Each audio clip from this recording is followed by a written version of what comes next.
In the warm lamplit nursery of the Darling household, tales of magic and adventure hung in the air like mist, spun from the lips of young Wendy Darling. The room was a haven of childhood wonder. Toys scattered across the floor, a rocking horse in the corner, and star-shaped curtains framing the window. The faint scent of lavender lingered, a remnant of the bedtime routine their mother had lovingly carried out before retiring for the night. Her brothers, John and Michael, clung to every word as she regaled them with stories of faraway lands, of mermaids, pirates, and a boy who never grew up. The boy's name was Peter Pan, and though Wendy spoke of him as though he were real, he was, of course, only a figment of imagination. Or so the grown-ups would say. But that night, the mist of Wendy's stories thickened, becoming something tangible. As the children slept, a faint tinkling sound drifted through the open window, like tiny bells caught in the breeze. Then came a shadow, flitting across the walls, though no figure cast it. And finally, the boy himself appeared, stepping lightly onto the windowsill as though he had always belonged there.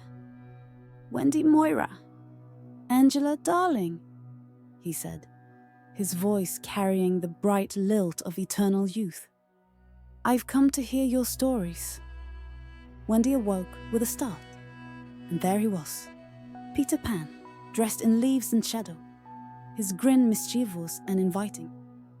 Beside him, a tiny glowing figure darted and twirled. Tinkerbell. She radiated light and irritation in equal measure, muttering high-pitched complaints about Peter's risky adventures. Within moments, Peter had charmed them all. He spoke of Neverland, a place where dreams came alive, where one never grew old, and where adventure awaited at every turn. Wendy, John, and Michael were captivated. The thought of flying to such a wondrous place swept away any doubts or fears. "But how will we get there?" Wendy asked. Peter laughed. "Why, you just need faith, trust, and a little bit of pixie dust." With a reluctant shake of her wings, Tinkerbell sprinkled golden dust over the children. Peter clapped his hands and urged them to think happy thoughts. And then, impossibly, they lifted from the ground. Laughter bubbled in their throats as they soared through the window and into the night sky, leaving the slumbering streets of London behind. Stars glittered like diamonds in the vast expanse above, and the world below seemed to shrink as Peter led them on.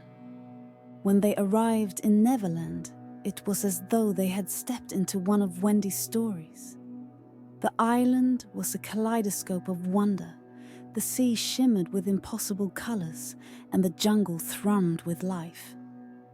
Every corner seemed alive with magic, from the flutter of rainbow-hued birds to the golden sunlight filtering through the trees.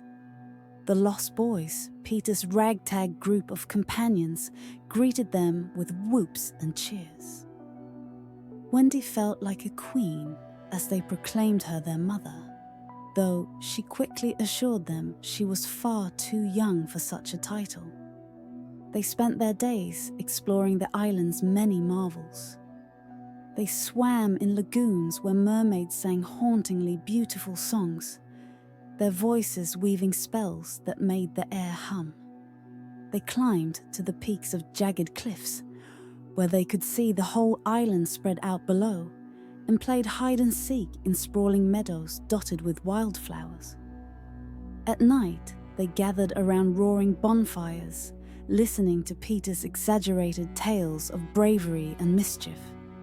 Occasionally, they sparred with the bumbling but dangerous pirates led by the infamous Captain Hook, whose ominous ship loomed on the horizon like a dark sentinel.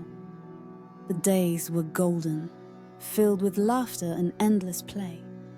Time seemed to stand still. Yet, even in paradise, Wendy noticed peculiarities. The lost boys rarely spoke of their past lives, and when asked how long they had been in Neverland, their answers were vague and uncertain. Some of them seemed strangely detached, their laughter hollow and their eyes shadowed. Peter, meanwhile, grew strangely possessive. He delighted in their admiration, but grew petulant when questioned about the island or his role as its leader. "Why worry about such dull things?" he would say with a laugh. "You're here now, and that's all that matters." One night, Wendy awoke to the sound of muffled sobs. She followed the noise to a small clearing where one of the lost boys, Curly, sat trembling. The air was thick with an unnatural stillness, and the trees seemed to loom closer, their branches twisting like grasping fingers. When she approached, he jumped and shook his head violently. "You shouldn't be here," he whispered. "Peter wouldn't like it." "Why are you crying?" Wendy pressed, kneeling beside him. Curly's eyes darted to the trees, as though they were listening. "They're gone," he said finally, his voice barely audible. "All of them. Slightly nibs, tootles. Peter said they left because they wanted to grow up, but they didn't. They never left." Wendy's stomach twisted. "What do you mean?" Before Curly could answer, a shadow fell over them. Peter stood at the edge of the clearing, his eyes glinting in the moonlight. His grin was wide, but there was no warmth in it. "Wendy, it's dangerous to wander at night," he said, his voice honey but firm. "Come back to the treehouse." She followed, but unease settled deep in her chest. That night, sleep eluded her. Her thoughts tangled with questions and half-formed fears. The next day, Wendy resolved to find answers. While Peter was distracted, she ventured into the jungle, retracing Curly's steps. The deeper she went, the more the atmosphere changed. The air grew heavy, and the vibrant colors of Neverland faded into muted, sickly tones. She stumbled upon a hidden grove, overgrown with vines and shrouded in silence. At its center was a cluster of gnarled trees, their trunks twisted like anguished faces. Beneath the trees lay bones, children's bones, brittle and scattered. Wendy covered her mouth to stifle a scream, her knees buckling as a wave of nausea and dread overtook her. "They gave their youth to me," came a voice behind her. Wendy spun to see Peter, his shadow stretching unnaturally long. His face was serene, but his eyes burned with something ancient and terrible. "Why?" she whispered, her voice trembling.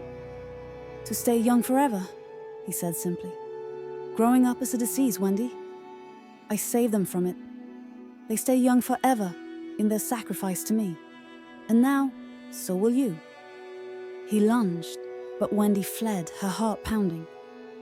She found John and Michael, and together they escaped, the cries of Peter and Tinkerbell echoing behind them as they flew back to London. Back in the real world, Wendy found no comfort. Time, so long frozen, caught up to her with cruel speed. Her youthful glow faded, replaced by the pallor of adulthood.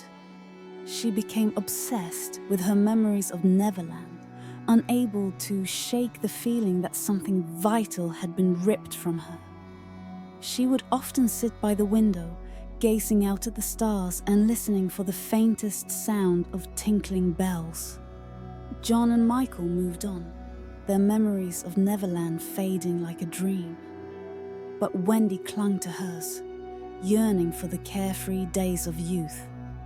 The responsibilities of adulthood weighed heavily, and the world seemed dull and grey. Her dreams were haunted by the laughter of children and the golden glow of a land she could never return to, or so she thought. Years later, now a young woman, Wendy stood at her window, gazing at the stars. The weight of time pressed heavily on her shoulders, and her reflection in the glass showed a face that no longer felt like her own. She called out softly, not expecting an answer. But then, a shadow appeared. "Peter," she breathed.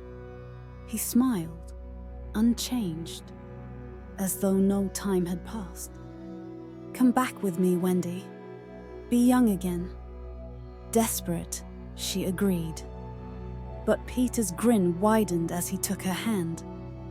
When Wendy stepped into Neverland again, her body began to change. Her skin shimmered, her form shrinking until she was no longer human. She became light itself, her laughter high and musical. She was no longer Wendy, but Tinkerbell, Peter's eternal companion. Together, they flew into the night, ready to lure more children into the trap of Neverland. Thank you for joining us in the world of Twilight Fables. If you enjoyed this tale and want to hear more stories like this, please subscribe and hit the notification bell for more.